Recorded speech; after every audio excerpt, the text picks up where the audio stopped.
namanya mengenai pengaturan perdagangan elektronik, khususnya tadi kita bahas mengenai social commerce.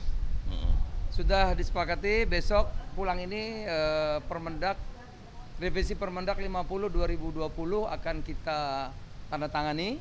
Ini sudah dibahas berbulan-bulan sama Pak Teten. Ini saya diundang Pak Teten terus dengan ke Pak Teten, juga dari Pak Budiari, Kominfo juga tadi, dan yang lain-lain juga sudah. Yang pertama nanti isinya social commerce itu hanya boleh memfasilitasi promosi barang atau jasa. Promosi barang jasa. Tidak boleh transaksi langsung, bayar langsung, nggak boleh lagi. Dia hanya boleh untuk promosi. Seperti TV ya. TV kan iklan boleh kan? Tapi TV kan jualan. Nggak bisa jualan. Nggak bisa terima uang kan? Nggak bisa. Jadi dia semacam platform digital gitu. Jadi tugasnya mempromosikan. Yang kedua, tidak ada sosial media dan ini nggak ada kaitannya. Jadi dia harus dipisah.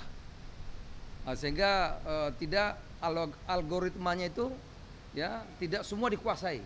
Dan ini mencegah penggunaan data pribadi untuk kepentingan bisnis gitu. Itu yang satu dan dua. Nah, kemudian kita juga nanti diatur yang boleh langsung produk-produk yang dari luar nih. Kita sebut dulu negative list, sekarang kita sebut positive list. Yang boleh-boleh. Ya, kalau dulu negative list itu semua boleh kecuali. Kalau sekarang yang boleh, yang lainnya tidak boleh gitu, diatur. Ya.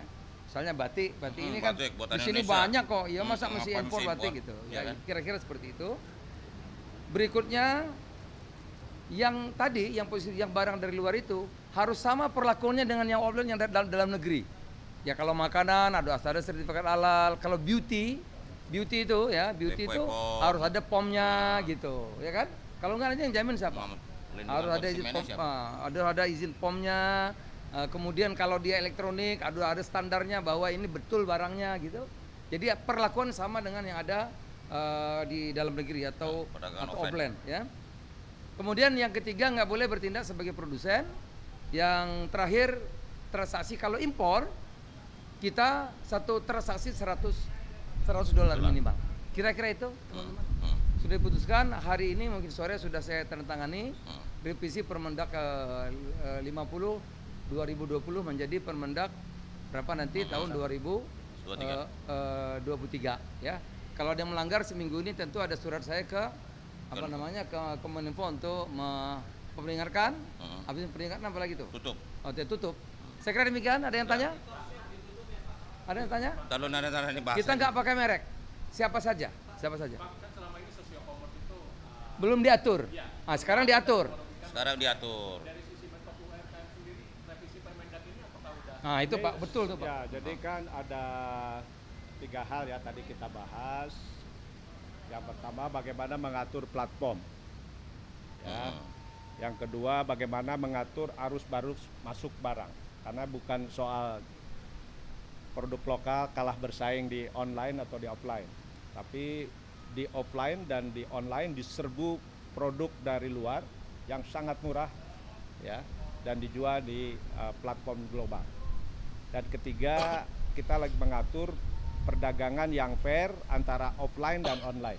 Karena di offline diatur demikian ketat, di online masih bebas. Nah, kuncinya di revisi Permendak tadi yang disampaikan oleh Pak Mendak. Jadi ada pengaturan mengenai platform, tadi sudah clear arahan Presiden, social commerce harus dipisah dengan e-commerce. Ya. Dan ini kan sudah antri banyak social commerce juga yang mau menjadi punya aplikasi transaksi. Ya.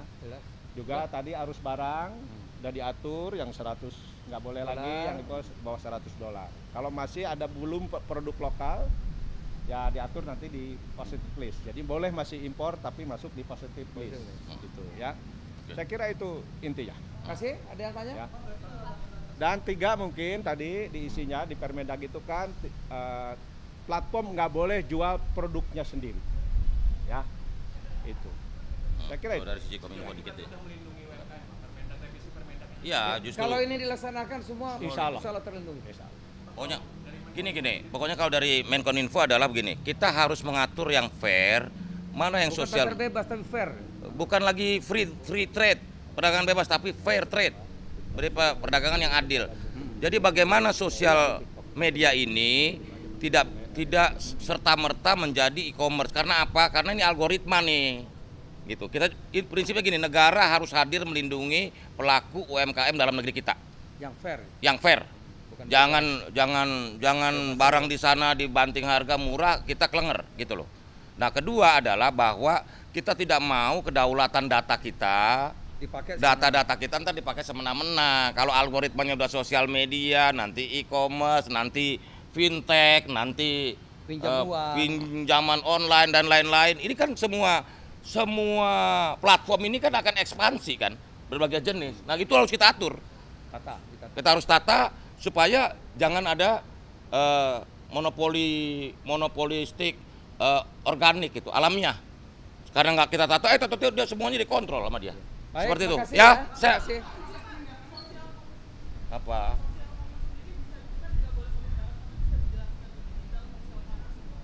Gini loh, bukan yang namanya sosial media itu kan dia tidak dipakai untuk kebutuhan e-commerce kan, perdagangan kan. Karena itu maka muncul istilahnya social commerce.